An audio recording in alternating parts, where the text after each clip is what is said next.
रेवाला लहान असल्यापासून गणपती बाप्पाचे खूप वेळ बागेत जाऊन बाप्पाला आवडतात म्हणून जास्वंद, दुर्वा सर्व काही गोळा करायची. फुले घेऊन त्यांचा हार करायचा, दुर्वांच्या जुड्या करायची. गणपती भक्त होती ती. बाप्पाला आवडतो ना लाल रंग, म्हणून मला पण आवडतो. तिच्या आजीला तिचे कौतुक वाटायचे. तिची गणपतीवरची अफाट श्रद्धा, पाठ असलेले गणपतीचे स्तोत्र, अथर्व शीर्ष ती रोज खणखणीत आवाजात बोलायची. तेव्हा तर तिची आजी तिच्या चेहऱ्यावरून हात फिरवायची, कौतुकाने बोटं मोडायची. रेवा हळूहळू मोठी होत होती. बुद्धीने खूप हुशार, जणू काही बुद्धिदाता गणरायाचा वरदहस्त होता तिच्यावर. सगळ्यात पहिला नंबर. गोरी गोरी पान, त्यात लाल रंग आवडीचा म्हणून तिचं छटा असलेली ड्रेस घालायची, खूप मोहक दिसायची. आजी तर तिला जास्वंदीचं फुलच म्हणायची. आई लाल परी म्हणायची. आता रेवा 13 वर्षाची झाली होती. आई विचारात करत होती, शरीरात होणारा बदल तिला कसा सांगावा, आणि ती वेळ लवकरच आली. 2-3 दिवसापासून रेवाचे पाय दुखत होते, पोट दुखत होतं. सकाळी सकाळी ती उठली तेच आईला जोरजोरात हाक मारत. अगं आई, हे बघ काय. आई हसून म्हणाली, अगं लाडू, घाबरू नको. आता तू मोठी झालीस, माझी लाल परी आता मोठी झाली. आईने आजीला सांगितले. आजीनं तिला न्हाऊ माखू घालायला सांगितलं. आई रेवाला खूप छान प्रकारे आंघोळ घालत होती. पाय दुखताय का, पोट कंबर दुखते का, या दिवसात अशी स्वच्छता ठेवायची, कशी काळजी घ्यायची, आई सर्व काही आंघोळ घालता घालता सांगत होती. तोपर्यंत आजीनं बाहेर मस्त गोड शिरा केला. रेवा बाहेर येताच आजीनं तिला छोटासा सोन्याचा दागिना दिला. गळ्यातील चेन आजीनं स्वतःच्या हाताने घातली. शिरा भरवला. सगळं कसं छान वाटत होते. सगळेच काळजी घेत होते. या एका लाल रंगाने रेवाचे आयुष्य बदलून जाणार होते. पहिलीच वेळ त्यामुळे गोड कौतुकात गेले. नंतर मात्र हळूहळू होणारं कौतुक कमी झाले. रेवाला हा लाल रंग मात्र नकोसा वाटू लागला, कारण आजी खूप सोवळे ओवळे असायची. तिला जास्वंदीला पण हात लावू द्यायची नाही आजी. आईने खूप समजावलं रेवाला. अगं बाळा, तू जरी मोठी झाली असे मी म्हणाले ना, तरी तुझे बालपण अजून जगायचं आहे ग तुला.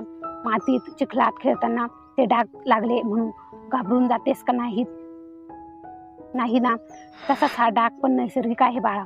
रेवा म्हणाली, हो ना, मग आजी मला का ओरडते, जास्वंदीचा हार पण करू देत नाही.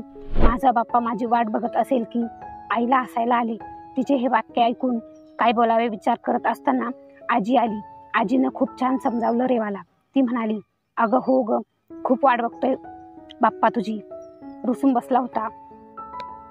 रेवाच्या हाताचा जास्वंदीचा हार हवा मला असे म्हणत होता. आजी असे बोलतच रेवा अजून फुगून बसली. नाक लाल झालं अगदी जास्वंदीसारखं. अन म्हणाली, गप्प बस ग आजी, बाप्पा कधी बोलतो का. आजी प्रेमाने म्हणाली, नाही ग बाळा, पण खरंच स्वप्नात आला होता बाप्पा. रेवा म्हणाली, काय खरंच. आजी हसली आणि सांगू लागली, हो. तो म्हणाला, रेवाला किती त्रास होतो ते 4 दिवस, त्यामुळे तिला माझे कोणतेच काम सांगायचं नाही, तिला आराम करून द्यायचा. थोडे रेवाचे ऐकून घेताना आजीनं हळू स्वतःची बाजू सुद्धा बाप्पाचा आधार घेत तिला समजावली. जबाबदारीने वागण्याचा सल्ला दिला. स्त्रीच्या आयुष्यात येणारा हा प्रसंग म्हणजे. पण रेवाचे सारं लक्ष आता बाहेर तिच्या मित्रमैत्रिणींमध्ये होते.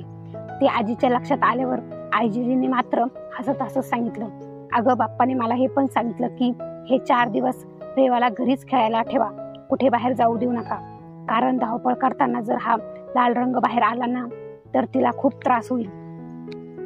रेवाला सारं खरंच वाटत होते.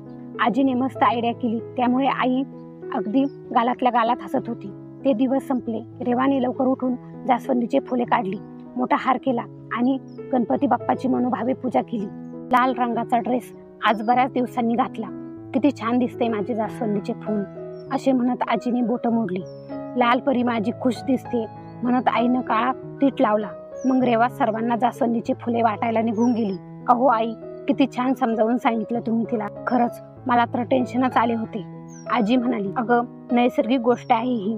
विटाळ वगैरे जुने झाले आता, वेळ समजते ग, पण संस्कार झिडकारून नाही टाकता येत ग. पोर हिरमुसली. मलाच वाईट वाटले. एक मन म्हणाले, करू दे तिला हार, पण आमच्यावर झालेले संस्कार ग, मन नाही तयार झाले. तुला सांगू, वाईट विचार पहिले येतात ना मनात.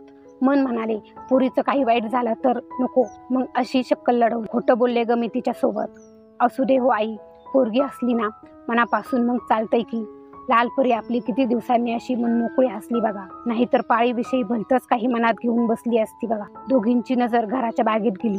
दोन्ही जास्वंदी अगदी मस्त डोलत होत. कहाणी आवडल्यास लाईक करा, चॅनलला सबस्क्राईब करा आणि कमेंट करायला अजिबात विसरू नका.